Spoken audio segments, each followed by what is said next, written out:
de brindar la mayor cantidad de información posible y lo vamos a comentar ahora con nuestro invitado. Estamos con el exministro de Relaciones Exteriores, Manuel Rodríguez Cuadros. Muchísimas gracias por estar aquí. Bienvenido.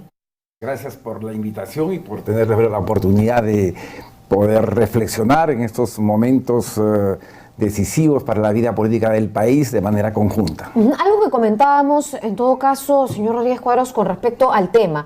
¿Qué opciones tiene el presidente de la República, que además depende enteramente de su gabinete, no tiene un partido político muy anclado entre las bancadas del Congreso y menos entre la gente? ¿Qué opciones le quedan a Martín Vizcarra para enfrentar al Congreso, al TC, al Poder Judicial, a todas las instituciones en las que está Fuerza Popular?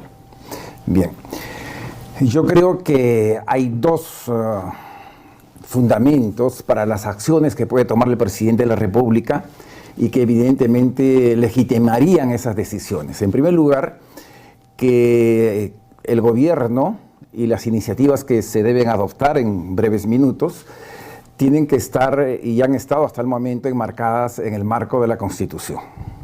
En la medida en que el presidente de la República tome decisiones dentro de lo que es el funcionamiento del Estado de Derecho y la vida democrática, pues allí hay una enorme fortaleza.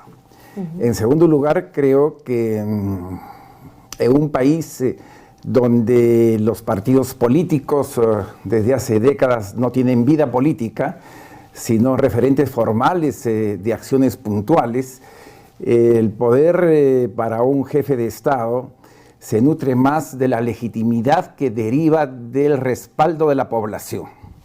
Y yo creo que, como lo indican las encuestas, más del 70% de la población apoyó y apoya el adelanto de las elecciones como una solución frente a una crisis que no es de naturaleza política en esencia, sino de legitimidad de todo el sistema político a través y a partir de la enorme situación de corrupción que se ha descubierto. Ahora, en medio de esto, le voy a plantear la pregunta de una manera incluso hasta más dura. Si usted fuera Martín Vizcarra en este momento, tiene al Congreso que archivó todos sus intentos por solucionar la crisis, por empezar a trabajar, ha presentado proyectos de ley de reforma política y se los tiraron por la ventana, ha presentado la posibilidad de adelanto de elecciones, la archivaron en su cara. Si usted fuera Martín Vizcarra ahora, ¿qué hace? Yo haría dos cosas, dependiendo de un análisis jurídico fino. Presentaría una iniciativa de insistencia en el proyecto de adelanto de elecciones vinculado a la cuestión de confianza. Creo que eso es absolutamente constitucional. Pero no se ha votado en el Pleno, se ha archivado en comisión. No importa, porque el recurso de insistencia ya es distinto al proyecto de ley presentado originalmente. Y eso permite que la insistencia, probablemente con elementos adicionales o complementarios al proyecto inicial, permita ejercer la cuestión de confianza. Eso me parece que es una opción. La otra opción es buscar también la opción de confianza a través de otra iniciativa legal. Lo que yo quiero señalar es que ha habido una discusión respecto de la constitucionalidad de la cuestión de confianza en relación a reformas a la Constitución. Creo que jurídicamente y conforme a los métodos de interpretación de las normas legales, no hay duda de que es procedente y legítimo presentar un recurso de esta naturaleza. La Constitución no distingue ni pone restricciones ni límites a la cuestión de confianza, lo que ha sido reconocido por la propia sentencia del Tribunal Constitucional. Creo que los momentos que vive el país son complejos, son difíciles, pero en la medida en que estemos y vamos a estar y de ninguna manera vamos a patear el tablero, dentro de las reglas de la democracia, la población tiene que tener la seguridad y la confianza de que independientemente de que la tensión en las próximas horas o días sea todavía más aguda, estamos frente a una situación de gobernabilidad que se va a resolver por los mecanismos establecidos por la Constitución.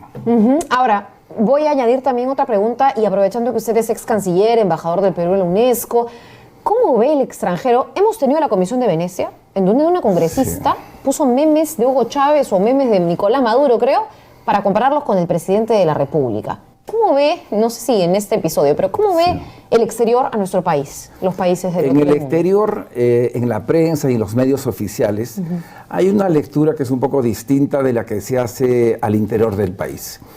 Lo que prevalece en la imagen actual del Perú en el exterior es el hecho que el Estado de Derecho, a través de la Fiscalía y los jueces, ha desarrollado y viene implementando una política de lucha anticorrupción sin precedentes en la región. Entonces, esto es una imagen positiva.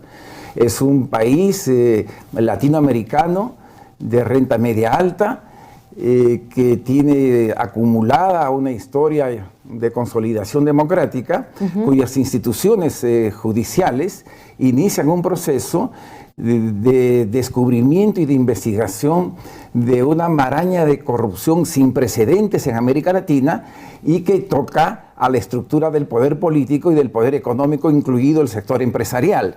Este es el factor esencial de la visión del Perú en el exterior. O sea, complementariamente, se percibe que esta situación de lucha contra la corrupción, que afecta a los actores políticos, agudiza las contradicciones entre el Congreso y el Ejecutivo y produce esta crisis política institucional dentro de la democracia. No, le iba a resumir un poco el primer punto, porque ya he escuchado antes que lo que dicen es mal que bien, o en todo caso, pese a lo que ocurre en el Perú, es uno de los pocos países que ya tiene prácticamente a 3 expresidentes presos, ¿no? Bueno, está Alejandro Toledo afuera, está Pedro Pablo Kuczynski en su casa, pero está bajo arresto, ¿no es cierto? Keiko Fujimori, que fue ex candidata presidencial, en fin.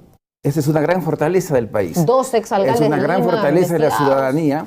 Es un hecho sin precedentes en la historia nacional. Y la democracia y la economía se fortalecen cuando se lucha contra la corrupción. Yo no sé si lo tienen en cuenta, pero todo eso que hemos mencionado, de las investigaciones, de la lucha contra la corrupción, de un país que está desempolvando la impunidad, penden de un hilo. Mañana o lunes, el TC puede cambiar todo esto. Ese es el fondo de la crisis política actual. Yo creo que las opciones adelanto de elecciones y statu quo, es decir, el mantenimiento de la situación actual con un cambio en la correlación de fuerzas en el poder a través y favoreciendo a las fuerzas de la corrupción, es el fondo del problema.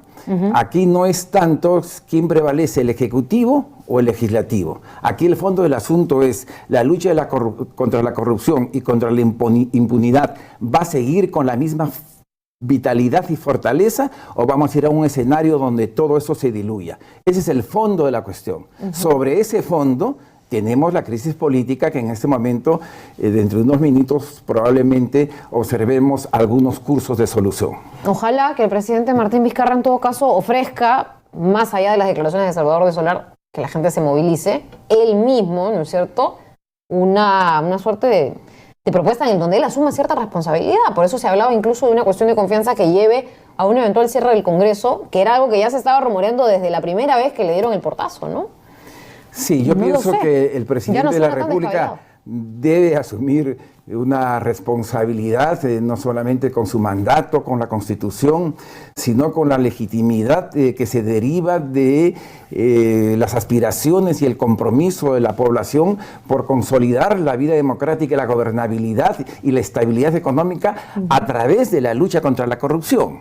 Es decir, cuando se proclama, por ejemplo, que toda esta situación perjudica gravemente a la economía, allí hay 2 precisiones que hay que hacer. En primer lugar, no es tan cierto porque la economía ha bajado sus niveles de crecimiento básicamente por factores externos, el problema comercial entre China y Rusia y además una disminución de las proyecciones de crecimiento para toda Europa y en su conjunto por la economía mundial. No obstante eso, independientemente que la economía peruana este año crezca a 2.7 o 3.0, según diversas proyecciones, seguiremos siendo uno de los países de América Latina con mayor crecimiento. Y que crece, ahí estancados. Y que crece. Entonces, eso es un asunto que hay que precisar.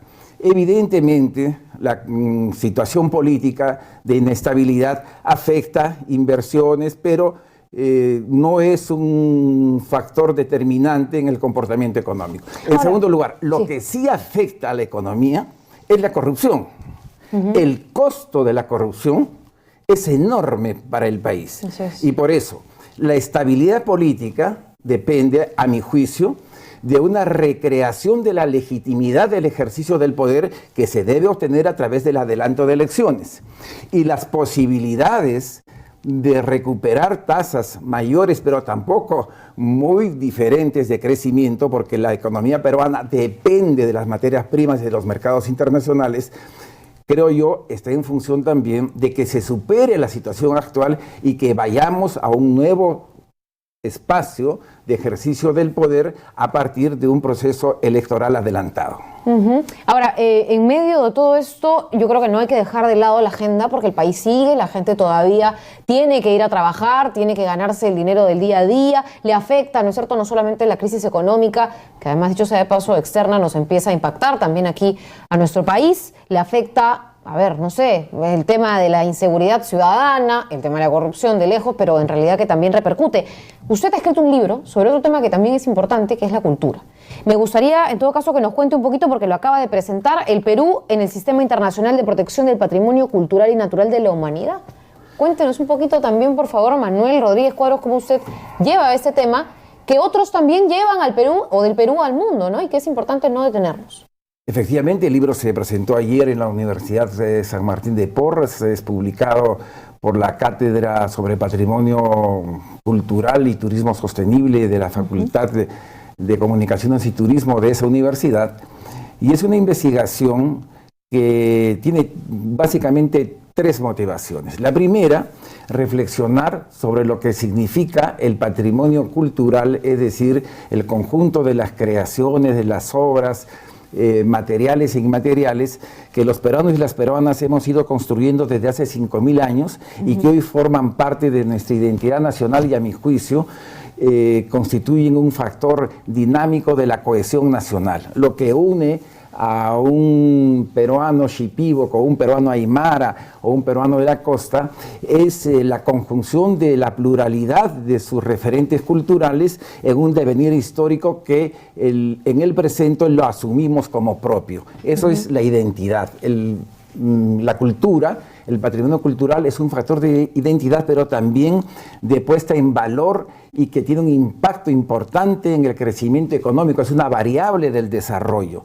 El turismo es el tercer generador de divisas en el Perú, pero justamente el libro lo que plantea es que la protección y la conservación del patrimonio cultural del Perú no está sujeto solamente a las leyes internas, sino a disposiciones del derecho internacional que son ley interna exigible y que tienen un principio, que es el principio pro conservación vinculado al desarrollo sostenible. Las inversiones, la construcción de carreteras, la construcción de hoteles, la construcción de puentes, la construcción de reacomodos urbanos debe hacerse aplicando las normas de la Convención Internacional sobre el Patrimonio Cultural para poder, en un país tan rico como el nuestro, con mayor exactamente, razón, para poder preservar, y nunca debe hacerse para destruir, para afectar el patrimonio. El caso del Hotel Chapi, en la calle Chapi del Cusco, por ejemplo, es emblemático, Sheraton, ¿no? De la empresa Sheraton. Es un fallo del Poder Judicial que además marca un precedente muy importante. Absoluto, porque es la primera vez en la historia judicial del Perú que una sentencia fundamenta un fallo de esta naturaleza que manda derruir el hotel, que manda demoler el hotel por afectar el patrimonio y recuperar los andenes, ¿no?, que han sido afectados. Y es la primera vez en la historia que se funda no solo en la ley interna, sino en las disposiciones del derecho internacional, que son leyes internas en el Perú y que deben ser exigibles. Tenemos que cerrar, doctor Rodríguez Cuadros. Yo simplemente me quedo igual con que, por cierto, para quienes no saben, el turismo es una de las actividades económicas que más trabajo da en nuestro país. Exactamente. Número uno. Y número dos, el tema del cambio climático, el tema de cuidar nuestro medio ambiente y por ello también nuestro patrimonio, porque una cosa va de la mano con la otra, es salvar al mundo. O sea, es tan sencillo como eso. Estamos de acuerdo. Es la supervivencia de la especie. El Perú tiene 12 sitios en la lista del patrimonio de la humanidad. Y esos 12 sitios concentran cerca del 90% de los flujos turísticos internos y externos.